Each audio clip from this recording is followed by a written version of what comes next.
ராம்கி, மக்கள் பிரச்சனையை பேசவே அனுமதிக்கல. இந்திய வரலாற்றிலேயே அதிக நாடாளுமன்ற உறுப்பினர்களை நீக்கியதும் கடந்த பாஜக ஆட்சியில அப்படிங்கிற கடந்த கால வரலாறுகளோட சுட்டி காண்பித்து, நாங்க பேச தயாரா இருந்தாலும் அவங்க பேச தயாரா இல்லை அப்படிங்கிற இடத்துல இருந்து இதை நாடாளுமன்ற கூட்டுக்குழுவுக்கு அனுப்புறதுல என்ன சிக்கல் அப்படின்னு கேட்கிறாரு கலைராஜன். எதிர்கட்சிகள் ஒரு நியாயமான கேள்வியை தானே வைக்கிறாங்க. இல்ல இத நம்ம இதுல கொஞ்சம் பின்னணியில் உள்ள அரசியலை கொஞ்சம் நம்ம பேச வேண்டியிருக்குது. முதல்ல இந்த அதானி விஷயத்துல ஜேபிசி வேணுங்கிறது ஓராண்டு கால கோரிக்கை. அது பொதுவெளியில நிறைய முறை விவாதிக்கப்பட்டதுதான். ஸோ அதனால அது தொடர்ந்து அந்த கோரிக்கை திரும்ப முன்வைக்கப்படுகிறது. அது சம்பந்தமான ஒரு வாத பிரதிவாதங்கள் நாடாளுமன்றத்தில் நிகழுங்கிறது நம்ம எதிர்பார்த்ததுதான்.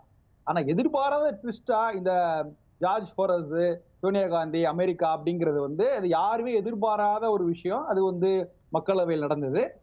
அது அது இல்லாம அதுக்கப்புறம் தன்கர் அவருடைய ஜெகதீஷ் தன்கரோட மேல ஒரு நம்பிக்கையில்லா தீர்மானம் கொண்டு வந்தது.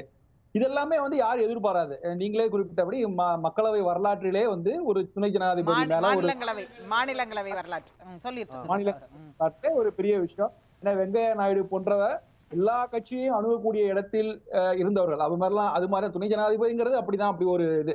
ஸோ அவங்க சபை நடத்துவதில் ரொம்ப ரொம்ப திறமசாலியாக இருந்தவங்களா. ஸோ அப்படி இருக்கும்போது அவர்கள் மேல இந்த மாதிரி மக்களவை மாநிலங்களவையில அவருடைய மேல ஒரு நம்பிக்கையில்லா தீர்மானம் வந்ததுங்கிறது ஒரு மிக முக்கியமான விஷயம். இதை சரியாக எடுத்துக்கொண்டு போறதுக்கு எதிர்கட்சிகள் கொஞ்சம் ஃபெயிலியர் ஆயிட்டா தான் நான் பாக்குறேன். அதாவது இது ஒரு முதல்ல பாஜகவுக்கே முரண்பாடு தெரியுது. அதாவது யாருமே எதிர்பாராத விஷயம். அவங்க இது சம்பந்தமான பொதுவெளியில கூடிய விவாதங்கள் வரல. சோரஸ் பத்தியும் சோனியா காந்தி பத்தின விவாதங்கள் எங்கேயுமே வரல. அதுதான் பெரிய கேள்வி. அதாவது பத்திரிகைகள் செய்திகளா ஒரு சின்ன துணுக்கு செய்தி கூட வெளியிடல.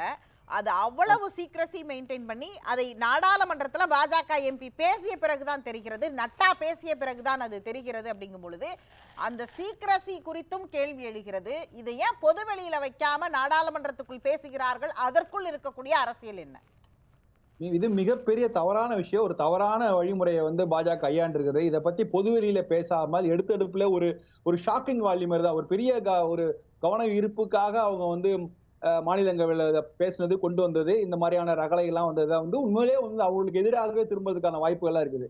இதை பாஜக தவிர்த்துக்கணும். ஆளுங்கட்சியில இருக்கவங்க நீங்க அப்படி இருக்கும்போது நீங்க இது நான் எப்படி பாக்குறேன்னா, இது மகாராஷ்டிரா தேர்தல் ஒரு கிட்டத்தட்ட ஒரு 3 மாதங்களுக்கு ஒரு செட்பேக்கு அப்புறம் இன்னைக்கு பழையபடி ஒரு பாஜக பேக் டு ஃபார்ம் வந்த பிறகு அதை கொண்டாடுற விதமாக இது மாதிரியான ஒரு ஷாக்கிங் ஒரு காங்கிரஸ் மேல எதிர்கட்சிக்கு மேல சுமத்துறதா நான் பாக்குறேன். நான் எப்படின்னா முக் பாரத் அப்படிங்கிற மாதிரி எல்லாம் சொன்னாங்கல்ல. சோ அந்த பழைய ட்ராக்குக்கு வந்துட்டு இருக்காங்களோ அப்படிங்கிறது இதை அவங்க புரிந்து கொள்ளாமலே எதிர்கட்சிகளை பலவீனப்படுத்தும் நினைச்சிட்டு ஒரு வலுவடைவதற்கான வேலைகள் செய்யறாங்க. ஏன்னா ரெண்டு இடங்கள்ல ஒரு கோரிக்கை வருது. ஆனா நம்ம அதானி பத்தி எல்லாரும் எதிர்பார்த்த விஷயம் தான். ஆனா இது மாதிரி ஒரு சர்ப்ரைஸ் ஒரு ஷாக்கிங்க கொடுக்கறத ஏன் பாஜக விரும்பினது அப்படிங்கிறதுல ரெண்டாவது எல்லாருக்குமே தெரியும். மாநிலங்களவையில என்ன இருக்கிறதா நீங்க பார்க்கறீங்க? எப்படினாலும் ஆளும் கட்சிக்கு தெரியுது. அது அவங்க நாடாளுமன்றத்திற்குள்ள சொன்னதை நீங்க கேள்வி எழுப்புறீங்கல்ல, அது ஏன் செஞ்சாங்கன்னு பார்க்கறீங்க? அதை வெளியில செய்யறதுக்கும் உள்ள செய்யறதுக்குமான வித்தியாசமா என்ன உணர்றீங்க? அதற்குள்ள இருக்கக்கூடிய நுண் அரசியல் என்ன? இல்ல இதுல நிறைய வித்தியாசம் இருக்கு. ஏன்னா இன்னைக்கு நிறைய ஃபாரம்ஸ் கிடைக்குது. பொது சோசியல் மீடியா எல்லா இடங்களிலும் அரசியல் பிரச்சனைகளை பேச முடியும். சோ எந்தெந்த பிரச்சனைகளை நம்ம எங்கெங்க பேசணுங்கிறத நமக்குள்ள ஒரு ஒரு ஒரு வழிமுறை நமக்குன்னு ஒரு ரூல்ஸ் இருந்தாதான் அது சரியா இருக்கும். இப்ப இதை பத்தி நம்ம கவலைப்படுறோம் அப்படின்னா, டிசம்பர் 5ஆம் தேதியில இருந்து நான் குளிர்கால கூட்டமொடர் தொடர்ந்து நடந்துட்டு இருக்கு. ஆனா ஒரு நாளும் ஒரு ஒரு ஒரு முக்கியமான விவாதங்கள் எதுவுமே நடைபெறல. இன்னைக்கு அதனால அதிகமான பாதிப்பு தமிழகத்துக்கு. ஏன்னா நம்ம இங்க ஒரு டங்ஸ்டன் பிரச்சனை ரொம்ப பெரிய விஷயம். அது சம்பந்தமா சட்டமன்ற தேர்தல தீர்மானம் அமைச்சிருக்கோம். அதை கண்டிப்பாக நம்ம பேச வேண்டிய இடம் நாடாளுமன்றம். இது ஒரு மத்திய அரசு ஒரு திருத்தத்தை கொண்டு வந்திருக்குது. மாநில அரசு இது வரைக்கும் அமைதியாக இருந்து வந்திருக்காங்கன்னா இந்த இடத்தை பேச வேண்டிய இடம் நாடாளுமன்றம். ஏன்னா இது ஒரு கான்ஃபிளிக்ட். மத்திய அரசுடைய செயல்பாடுகளுக்கும் மாநில அரசுக்கும் செயல்பாடுகளை பேச வேண்டிய இடம் நாடாளுமன்றம். அந்த இடத்துல நம்ம பேச முடியாத சூழல் வந்தது காரணமே இந்த அமளி தான். அது யார் செஞ்சாங்கிறது அடுத்த விஷயம் பார்த்தோம். பாஜக ஆகட்டும், காங்கிரஸ் ஆகட்டும், ஏதாவது. ஆனா அதை இதெல்லாமே இப்ப இவங்க சொல்றாங்கல்ல, அதானி பற்றி ஒரு ஜேபிசி வரணும்னு சொல்றதும், இந்த சோரஸ் பத்தி விசாரிக்கணும், இதெல்லாமே நீங்க அந்த இடத்துல விவாதிக்க வேண்டிய அவசியமே இல்ல.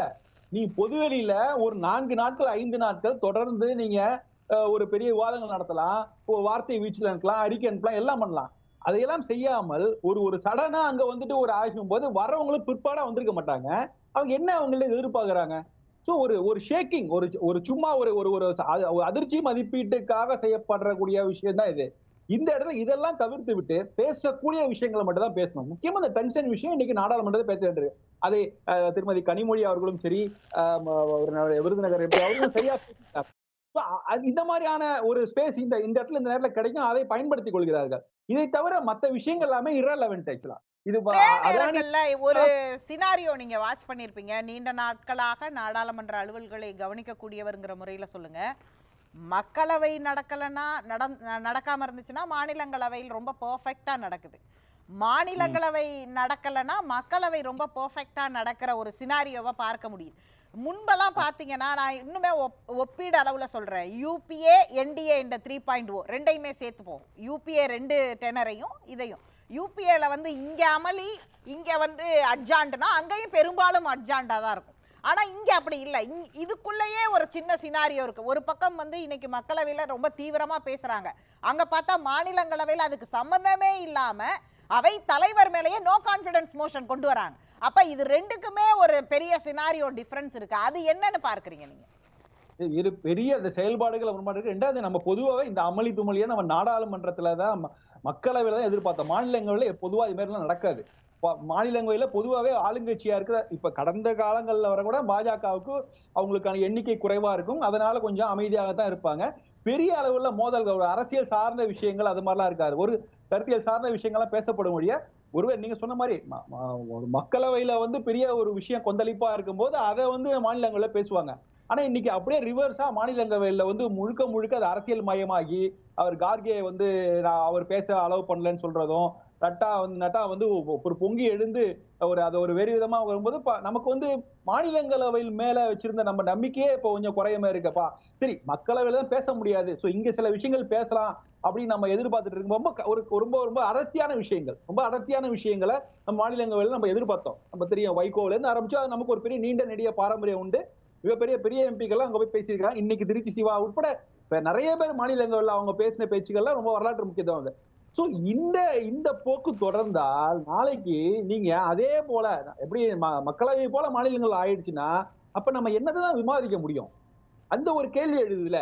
சோ இப்ப இதனாலதான் நம்ம இதை பார்க்க வேண்டியிருக்கு. ரெண்டாவது, இது அரசியல் காரணமாக நம்ம ஒரு விஷயமா பார்க்கும்போது பாஜகவுக்கு ஏற்கனவே ஒரு ஒரு ஒரு ஒரு ஒரு திட்டம் இருந்தது. என்னன்னா, நீங்க வந்து மாநிலங்களவையில எப்போதுமே பாஜகவுக்கு ஒரு போதுமான மெஜாரிட்டி இல்ல அப்படிங்கிற மாதிரி ஒரு இது இருந்துச்சு. அதை வந்து போக்குற விதமா, அதுக்கு ஒரு மாற்றி அமைக்கும் விதமா கூட இன்னைக்கு அவங்க வந்து ரொம்ப ரொம்ப ஆக்டிவா செயல்பட்டிருக்கலாம். இப்போ வந்து மாநிலங்களவையிலேயே நாங்க இதை மாதிரி நாடாளுமன்ற மாதிரி தான் நடத்துவோம் அப்படிங்கிற மாதிரி செஞ்சிருக்கலாம். சோ இதனால நிறைய இருக்கு. இது வந்து நம்ம தவிர்த்திருக்கலாம். முக்கியமாக தமிழ்நாட்டில இருந்து பார்க்கும்போது நம்ம ரொம்ப கவலைக்குரிய விஷயமா தான் இருக்கு. பல நாடாளுமன்ற கூட்டத்தை நம்ம பார்த்திருக்கோம். பல இடங்கள்ல பேசவே முடியாம அமலுக்கு நடந்திருக்கு. ஆனா இன்னைக்கு பேச வேண்டிய இடத்துல இருக்கோம். அங்க மட்டும் தான் நம்ம பேச முடியும். இன்றைக்கு டங்ஸ்டன் விவகாரம் தமிழ்நாட்டில் ஏற்றப்பட்ட சட்டமன்ற தீர்மானம் எல்லாம் இன்னைக்கு மக்களவையிலும் சரி மாநிலங்களவையிலும் பேசப்பட்டிருந்தால் அது தேசிய அளவில் மிகப்பெரிய ஒரு செய்தி ஆயிருக்கும். அது அன்பார்ச்சுனேட்லி அது செய்தி ஆகாமல் தடுக்கப்படும். இதுக்கு காரணம் வந்து நான் பாஜக மட்டும் இல்ல, எதிர்கட்சிகளோட ஒற்றுமையின்மை, குறிப்பா இந்தியா கூட்டணியும் நான் சொல்லுவேன். அதனாலதான் நான் என்னுடைய உரையில் ஆரம்பிக்கும்போது நான் சொன்னேன், இது ஒரு நல்ல ஆப்பர்ச்சுனிட்டி. எதிர்கட்சிகள் ஒற்றுமையா இருந்திருந்தால் அந்த நான் கான்ஃபரன்ஸ்ல ஜெயிச்சிருப்பாங்களோ இல்லையோ வேற விஷயம். ஆனா அதுவே பெரிய செய்தியா இருக்கும். இன்னைக்கு நிறைய பேர்ல போய் பெரிய செய்தியாகவே இல்ல. துணைத் ஜனாதிபதி மாநிலங்களவையுடைய மேல ஒரு நான் கான்ஃபரன்ஸ் மோஷன் வந்து அது வந்து பாஸ் பண்ணப்பட்டதா இல்லையாங்கிற செய்தியே வெளில தெரியாம போச்சுல. இது ஒரு மிகப்பெரிய ஒரு கவனமா இருந்து இந்தியா கூட்டணியாக இருந்து செய்திருக்கலாம். அதை செய்ய தவறு விட்டதை தான் நான் பாக்குறேன். ராம்கி, எக்ஸ் தளத்துடைய ரிசல்ட் உங்க நிறைவு கருத்து? எந்த அவையா இருந்தாலும் அதை சிறம்பட நடத்துவதில் ஆளுங்கட்சி கூடுதல் பொறுப்பு இருக்கு. அந்த வகையில அந்த போல் ரிசல்ட்ஸ் கரெக்ட் தான். ஆளுங்கட்சிக்கு நிச்சயமாக அது பெரிய பொறுப்பு இருக்குது. ஆனா இன்னைக்கு இந்த வந்து மாநிலங்களவையில இப்படி ஒரு சப்ஜெக்டை வந்து பாஜக எடுத்து வந்ததை யாரும் எதிர்பார்க்கல. அது ஒரு பெரிய ஷாக்கிங்கா வரும் தான் எதிர்பார்த்தாங்க. ரெண்டாவது, நீங்க வந்து அந்த மாநிலங்களவை சேர்மன்ங்கிறது ரொம்ப கண்ணியத்துக்குரிய பகுதி. அந்த அந்த அவையில் நடத்தப்பட்ட விவாதங்கள், அது குஜராத் இருக்கும்போது சரி, வெங்கையா நாயுடு வரைக்கும் கடந்த 5 ஆண்டுகள்ல அந்த பகுதியில் யாருமே இல்லை. அதையும் நம்ம கவனிக்கணும். அப்படி இருக்கும்போது ஜெகதீப் தன்கர் மேல மிகப்பெரிய ஒரு எதிர்பார்ப்புகள் இருந்தது. அந்த எதிர்பார்ப்பு இன்னைக்கு வந்து அவர் வந்து இன்னொரு மக்களவையா அதை நடத்தணும்னு முடிவு பண்ணி இப்ப கிட்டத்தட்ட வந்து கார்கே வெர்சஸ் நட்டா அப்படிங்கிற மாதிரி கொண்டு போயிடுச்சு. அதனால இதுக்கு மேல அது ஆரோக்கியமான விவாதங்கள் நடக்குமான்னு அது ஒரு கேள்விக்குரிய ஆயிடுச்சு. இந்த இடத்த வந்து நம்ம சரியா வாய்ப்புகளை எதிர்க்கட்சிகள் பயன்படுத்திடும். நோ கான்பிடன்ஸ் மோஷன் வரைக்கும் வந்தவங்க ஒரு ஒற்றுமையாக இருந்து திட்டமிட்டு செயல்பட்டு இல்ல அது ஒரு பெரிய விஷயமா ஆக்கியிருந்தாங்கன்னா நம்ம எதிர்க்கட்சிகள் ஒற்றுமையா இருக்கும் அப்படின்னு நம்ம அந்த செய்தியா வெளியில போய் சேர்ந்திருக்கோம். இப்ப அதுவுமே செய்யாம எதிர்க்கட்சிகள் காங்கிரஸ் தான் முன்னிலை இருக்குது. மற்ற கட்சிகள் நீங்க சொன்ன மாதிரி மம்தால இருந்து பல இந்தியா கூட்டணி கட்சிகளே இது ரொம்ப அமைதியாக தான் கடந்து போகின்றன.